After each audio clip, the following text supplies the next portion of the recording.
1-2 हजार जना नै समूह छ अरे तपाईहरुको। कस्तो खालको हो यो समूह तपाईहरुले नै राखिदिनु। मैले भने बाहेक फरक छ कि के हो? हाम्रो मिडियामा राखिदिनु होला।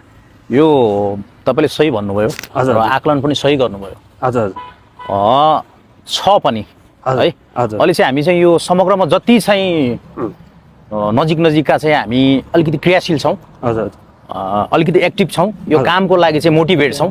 उहाँहरु चाहिँ हामी उपस्थित छौं र हाम्रो ब्याक पछाडी चाहिँ ब्याक फोर्स भएर चाहिँ धेरै हुनुहुन्छ हाम्रो ग्रुपमा। हजुर है हो सही हो तपाईले भन्नुभएको। के उद्देश्यले तपाईहरु अघि बढिराख्नु भएको छ? के गर्ने सोचमा हुनुहुन्छ के नेपालमा? नेपालको लागि तपाईहरुलाई चिन्ता छ भन्ने कुरा थाहा पाइसक्यौं हामीले। दर्शकहरुलाई के भन्न चाहनुहुन्छ अब यो बेरोजगारको समयमा अहिले चाहिँ युवामा चाहिँ सबै फ्रस्ट्रेसन टाइपका कुराहरु छन्। 100% एन्जाइटी डिसअर्डरहरु मान्छे अहिले युवाहरुमा भइरहेको छ। हजुर हैन अब यो किन त भन्दाखेरिमा चाहिँ बेरोजगारी भएर हो। व्यापार गर्छौं व्यापार लस छ हैन, बिजनेस गर्छौं बिजनेस लस छ, सबैलाई फाइनान्शियली प्रब्लम छ हैन। यो चाहिँ कसरी चाहिँ आफ्नै देशमा चाहिँ रोजगार गर्नको लागि यी फ्रस्ट्रेसन युवाहरुलाई चाहिँ एकमुष्ट खेरेर चाहिँ रोजगार दिलाउनको लागि चाहिँ यो संस्था यो ग्रुप चाहिँ हामीले खडा गरेका छौं। तपाईहरु विदेश जानुहुन्न?